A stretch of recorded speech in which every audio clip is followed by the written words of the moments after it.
Hello. Welcome back. This is Max Murrow with another story from the TokyoReporter.com. This one came out yesterday, July 24th, 2024. From Tokyo Reporter staff, trio nabbed after 530 kilograms of methamphetamine seized in Yokohama. As we can see here on the Tokyo Reporter Twitter feed. So, let's get started. Let's see, what am I going to do? I'm going to maybe show you the article itself, TokyoReporter.com. So, trio nabbed after 530 kilograms of methamphetamine seized in Yokohama. Kanagawa Prefectural Police have arrested 3 persons suspected of smuggling more than 500 kilograms of methamphetamine through the Port of Yokohama earlier this year, reports the Asahi Shimbun. On Tuesday, Kanagawa police accused Tatsuo Uchiyama, 40, a restaurant proprietor in Wakaba Ward of Chiba City, of smuggling 531 kilograms of kakuseizai, or methamphetamine, from Mexico to the Port of Yokohama in February. Okay. So, what do we have? With a street value of approximately 35 billion yen, the seizure is the largest for methamphetamine in the prefecture since 1981 and the 6th largest on record in Japan. Kanagawa police are investigating whether the crime involved the Inagawa-kai criminal syndicate and an overseas drug ring. Inagawa-kai is the 3rd largest organized crime group in Japan, which you call the Yakuza, and I believe, based on earlier reports I've covered, that the overseas drug ring is one of the Mexican cartels, which have been doing things here in Japan for quite some time. Apparently, they really like doing business in Japan because they find that in the worst case, the penalties are, in their view, relatively speaking, next to nothing. The other suspects are Juan Reyes Chavez, a 49-year-old Mexican sports instructor, and a skipjack, Andres Felipe Gonzalez Salazar, a 28-year-old national of Colombia. Police did not reveal whether the suspects admitted to violating the stimulants control law regarding smuggling. My guess is that they're probably going to keep quiet. From Mexico, on February 28th, a cargo ship arrived at the Port of Yokohama. It had departed Mexico on February 9th. Yokohama Customs examined cargo on the ship that was labeled palm oil with a large x-ray machine and found 106 bags filled with methamphetamine. Whoa. On May 12th, the aforementioned 3 suspects were among 5 arrested for possession of methamphetamine under the same law after they came to collect the contents of the container. And that concludes the article that came out yesterday. Now, if you want to look at more of these stories, then I recommend you head over to TokyoReporter.com.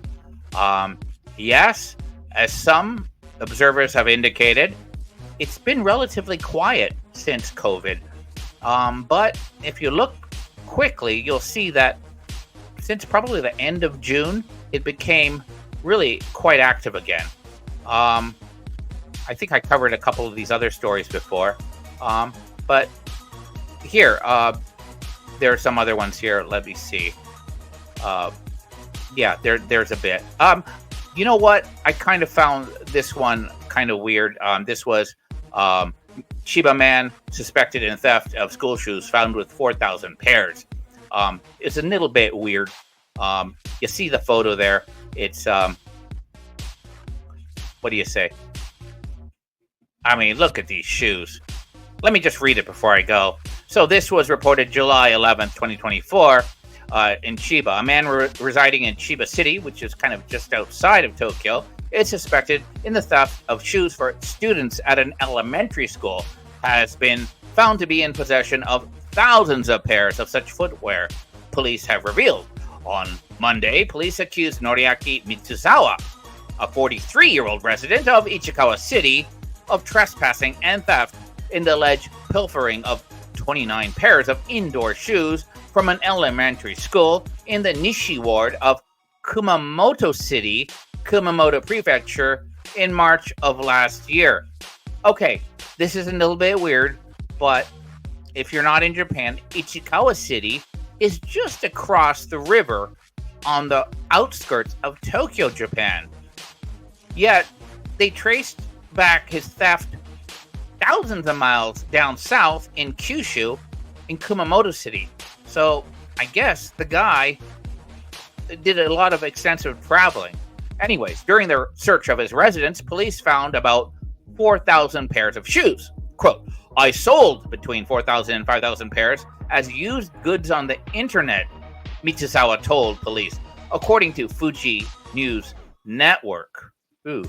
Despite this admission, the suspect denied the allegations against him during questioning. Police apprehended Mitsuzawa following an inspection of security camera footage. Another theft of 14 pairs of shoes from an elementary school in Higashi Ward, Kumamoto City, took place around the same time as the aforementioned crime.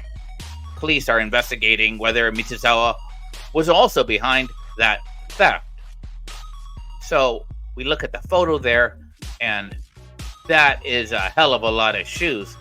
I don't know which is more interesting, whether it's these 4,000 to 5,000 pairs of shoes that the guy stole, or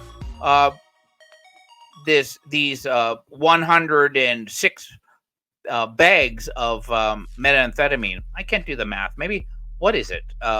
Just over 3.3 kilograms of meth in each of these bags. Yeah, it's hard. You gotta take a look at it, but I don't know what they are. They look like little rocks or styrofoam, And if we look at the label there, it says Mexico. Okay, so this is a shipment that was intercepted on in February. Anyways, that's all for now from Tokyo Reporter. If you like this, please like, subscribe, and definitely check out Brett's Twitter. You can find him at TokyoReporter.com. I'll just say that's what it is. At Mark Tokyo Reporter, crime, scandal, intrigue from Japan. If you want to reach Brett, he's my friend. He's also the publisher of and editor of Tokyo Reporter. You can reach him at editor@tokyoreporter.com. So, right, that's the top story. And we have a couple. This is why I didn't cover some of these other stories. I think I might get banified. I did a couple of them. This one looks really promising. Maybe I'll cover that. And then we got, I think I covered this one. And, Vietnamese on weed. 6 Vietnamese nabbed over marijuana growing operation in 3 prefectures. I also covered this one the other day. And also, yes, this is a notorious, I called him the Jimmy Savile of Japan, the late Johnny Kitagawa. Yes, he was a PDF file, for sure. But, yeah, Japan is an exciting place. Safety first. Anyways, have a good day, and stay safe, everyone.